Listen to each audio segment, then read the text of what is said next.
Hi, Dr. Lin. Here's our final project presentation. So just going into a recap of our interview. So as previously mentioned in our previous presentation, I have suffered from multiple ankle sprains. As you could see, a grade 2 that was diagnosed, and then 4 other ones that were undiagnosed. These were both from playing sports, and then I went through a standard physical therapy, also self-rehab program, so whatever I remember from that therapy, and essentially both resulted in decreased ankle mobility and stability, but I was able to get back into playing. And then an undiagnosed lower back injury. From working out, I was referred to the athletic trainer here, and all he told me was focus on my stretching. I still suffer from soreness, and I do miss out on some exercises, and so that's where we were really working on and focusing on during this project. So for movement history, specifically focusing on sports, my past athletic career was in baseball, basketball, soccer, and track. 15 years in baseball, 8 years in soccer. 8 years in basketball, 16 in soccer, 5 in track, and all those movements require, running, throwing, lateral movements, jumping, rotational movements, cutting, all of that. And for current movements, exercise, I'm squatting, benching, overhead pressing, things along those lines. Sleeping, I primarily sleep on my side, and sometimes I will wake up on my back. As a physical therapy aid, I am standing, squatting, going into spinal flexion, overhead movements, things along those lines. For school, I'm really sitting, and most of the time I can be fine sitting.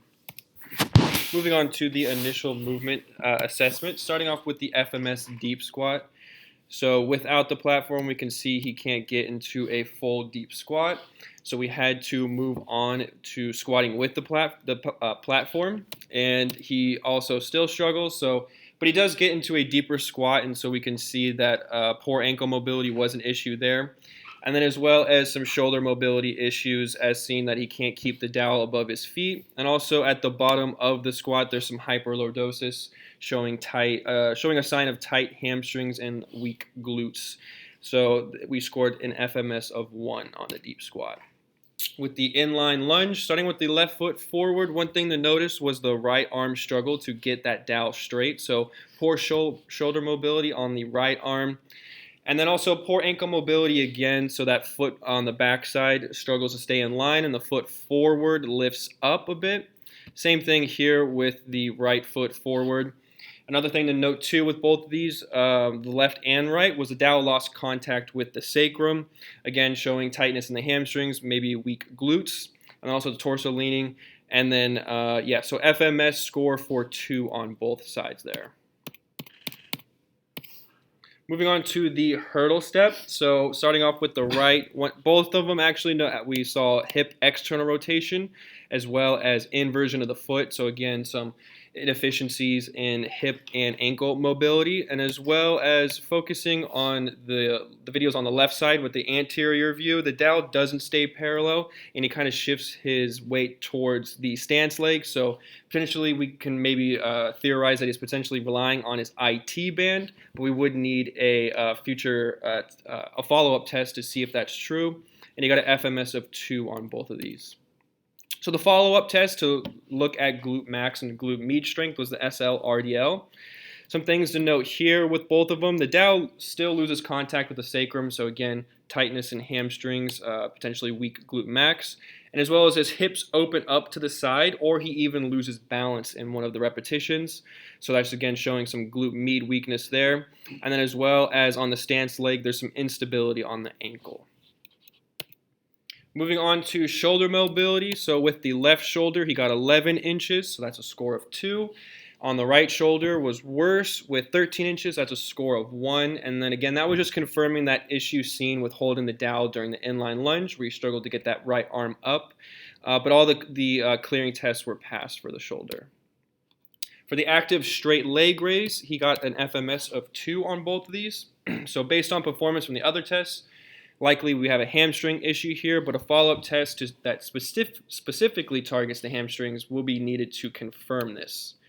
And so then that's what we did here with the hamstring flexibility test. And so we do see that, yes, that confirmed that 2 on the active straight leg raise was from hamstring tightness, and so that will be a focus in our training. Moving on to the trunk stability push-up test. He scored a 3 on this test, and he also passed the clearing test. So this showed good upper body strength as well as a stable anterior core. So in other words, he is good at anti-extension. For rotary stability, just to save time, we didn't put the ipsilateral one. So just looking at the contralateral ones, on both sides, he scores a 2, also passed the clearing test. And like we talked about, though, this might suggest weak rotary stability since he got a 2 and not a 3 on it, but it's not the best test, so a follow-up test would be needed to assess his trunk strength. So moving on, we did a follow-up test, the push-up shoulder tap here, and we could see that he scored what we would call is a 3. So he was able to keep that stick on his back with a hip width stance. So this is denying that results of not getting a 3 on the rotary stability test, again indicating that he has a strong core. So the summary of the movement inefficiencies was dorsiflexion restriction, hamstring tightness, poor shoulder mobility, glute max weakness, glute med weakness, poor hip mobility, and ankle instability. So just going in our exercise plan, overall we just want to improve mobility and movement performance in order to increase exercise later on. So ideally we just wanted to work on moving better, feeling better, and hopefully that would translate into resistance training in the future, any other athletic movements. So here's just a real quick outline of the calendar. So anything that is in blue was done 3 times a week, and anything that was done in orange was done twice a week. So blue, we really focused in on activated hamstring stretching, single leg RDL, glute activation with the bridges, and all ankle movements. For anything that was, like I mentioned in the orange, we really did hip movement and shoulder mobility, as well as some pec stretches. I do want to note that we did have a assisted external rotation movement that was discharged or discontinued from this. It was just infeasible to set up. So just going into the exercises real briefly. On the left, we have the assisted hamstring stretch. On the right, we have the active hamstring stretch standing. So both of these movements where I really feel like they were improvement was noted was later on during the program, where I was able to reach a full extension with my leg. Also on the right side with the standing hamstring, I was able to reach a higher endpoint with my hips while maintaining a neutral spine. Here we have our single leg RDLs, contralateral balance aid and ipsilateral balance aid. So really the biggest improvements I was feeling in this was increased depth, or I guess being able to get more linear between my leg and back, reaching further out. Also increased ankle mobility, increased flexibility in the hamstrings, and increased glute activation. On the ipsilateral balance aid at the very beginning, I did have a little bit of pelvic tilt, but with more cueing of driving my leg back, that seemed to help out a lot with that. Going into our bridges were relatively easy for me. I started with the lighter band, and both of these you could see I progressed to a black band relatively quickly. The first time, I did feel a little bit, but as they got easier, I actually increased the hold for a little bit, which was our progression. And then we did progress to like a hip external IR, or banded hip IR ER. For me, I really felt nothing on that one, and I did plan on progressing either to lateral steps or marches moving forward. And then going into the banded ankle distractions, this was actually my worst exercise. I felt nothing from it. It may look like I was getting some benefits from this. It just felt awkward whether I wasn't able to get my knee to drive straight forward. It felt like I was always going out at an angle. I did feel like some restriction at the front of my ankle as well. And overall, just not a lot of stretching. It just felt like it was the same thing over and over again every session. On the right, I added the kettlebell, not as a progression necessarily, but more so just trying to force my knee further over my toe and increase that flexion. For the ankle goblet squat, this one felt pretty good. I also got a lot of hamstring stretch in this one. I'm not too sure why, but it did increase the perceived dorsiflexion. This video is from when I originally first started doing it. Overall, it felt really great. I did feel as I went along with that, my depth squat and ankle dorsiflexion improved. Going into the body or the box ankle stretch, so on the left we have our body weight, on the right we have our progression where we added the kettlebell. This one felt really good as more of a stretching. Any progression that was felt like this was just any perceived improvements was just increased dorsiflexion, decreased sensation of pain at the beginning of the stretch. And here's the 90-90 hip mobilization. So improvements or progressions were really, so at first I had to use a hand assist. Moving on, as I got better at it, I was actually only using my hand assist during transition. And then finally, I was only using hand assist very minimally. On the far right video, which would be the furthest progression right here, you can actually see the most difficult part was actually transitioning over to rotating over to the left. It was, for some reason, I just could not clear that right leg. But overall, it felt good. As I got better at it, I was able to keep my hips close to the ground. The movement didn't feel as awkward. To do a little bit better, I would want to have more of an upright trunk while I'm holding that isometric position. Quadruped shoulder circles felt great. This was like a really, really good warm up for me. Essentially, I just felt increased motion as I continued to do it.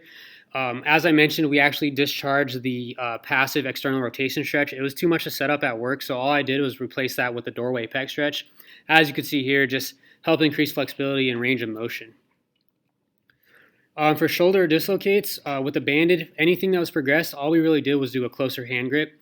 The same thing that was really noticed for improvements was just improved range of motion, improved overall mobility, decrease of pec stretching sensation at the posterior side of the stretch, and that's how that one went. All of them went pretty well. Unfortunately, week 4 training progressions did not happen. I was in a car accident, got sandwiched in between 2 cars, and I'm going to go ahead and let John take. Hi, Dr. Lin. So here we're moving on to the second movement assessment. So just to take into consideration, he did have a car accident, and therefore his scores could have been better, even though he did show that his scores did improve. However, on the deep squat here, we can see, again, he gets an FMS score of 1. The key points to take is ankle mobility, that is unchanged, but improved shoulder mobility and reduced lordosis at the bottom, possibly from improved hamstring flexibility. And as he uses the platforms, you can also see that he does do better as he goes into ankle dorsiflexion and also keeping a neutral spine. But again, does show some kind of flexion as he does squat down. So here we move on to the inline lunge, and here at the top left we can see that the dowel is on his back. However, on the left the dowel maintained contact, improvement in hamstring flexibility as we see, and also ankle mobility unchanged, and also the right shoulder did improve. And on the right side, here we see that the dowel does lose some contact, and also the ankle mobility is improved. And here is the top left on the lateral view. As you can see here, his ankle on the left side does rise up just a touch, and at the bottom right, as he comes down, you can see his right ankle does stay on the ground, his heel, and that FMS score was 2 on both. He would move over to the FMS hurdle step. He gets a FMS score of 2 on both. Here on the top left, key points is that the ankle mobility was unchanged, but reduced hip and external rotation, and dowel remained more parallel. Here at the top left as well, at the lateral view, you can also see the left side touch down with the heel as he keeps a neutral spine. And at the right side here, you can also see he does touch with FMS score of 2 as well as the lateral view, as you can see here. Okay. Next, we have the follow-up test for the single leg RDL. Here, the key points to take is that the dowel still lost contact with the sacrum, but not as bad as he did in the first test. Slight improvement in the hamstring flexibility, and it could also be from the glute max strength. The frontal plane, the glute med activation, and also ankle stability also improved. For the FMS shoulder mobility, he does score an FMS score of 2 on the right shoulder, and the key points to take on the left shoulder. He scores an FMS 2 both on the right and left shoulder. Both sides improved with a -1 inches for the left and a -3 inches for the right, and imbalance did go away.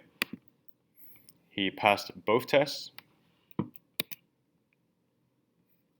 Here we have the active straight leg raise, and the key points to take here is that despite scoring a 2 again for both, his range of motion did appear to improve. Again, even though he was in a car accident, so his scores could have even been better. He got an FMS score of 2 on both of these. And you can see here he clears his malleoli, but compensated by either lifting opposite leg or bending the testing leg. Therefore, he did not receive a 3. So the follow-up test and the hamstring flexibility, left leg, key points, both limbs, range of motion improved, which might be one of the reasons why hip mobility improvements were seen in the squat, inline lunge, hurdle step, and the single leg RDL, as well as the right leg here. Tests that went well for first and second assessments. So the trunk stability push-up score was a 3 for both. Passed a clearing test for the spinal extension, and the rotary stability scored a 2 for both assessments and passed the clearing test. Follow-up test, the push-up shoulder tap, he also passed with a 3. So here we didn't feel like it was necessary to show these tests in the videos, as he did score a 3, and he did those pretty well. The key point was that the core stability and upper body strength remained strong. What improved versus what did not improve? So the FMS and follow-up test that improved, one was the right shoulder went from a 1 to 2 for the FMS shoulder mobility test, and a 2 frontal plane and ankle stability improved during the SL RDL. Also slight improvement in dowel not being as far from the sacrum. And lastly, the hamstring range of motion improved during the hamstring flexibility test. Things that could have been improved but did not improve. So the deep squat, inline lunge, hurdle step, left shoulder mobility, active straight leg raise. And these, however, were a few noticeable improvements in his movement patterns, which we did cover in this video. Future directions that could take place: continue hamstring, dorsiflexion, and shoulder mobility, flexibility training. We could swap out the doorway pec stretch with something as simple as lying down on the foam roller, and also the single leg RDL progressions. We could have arms out with no balance aid, so we'd have Andrew's arms to the side. Glute max progressions could include a banded march forward or side to side. A new implementation could take place would be the deep squat hold with plate to help improve squat depth.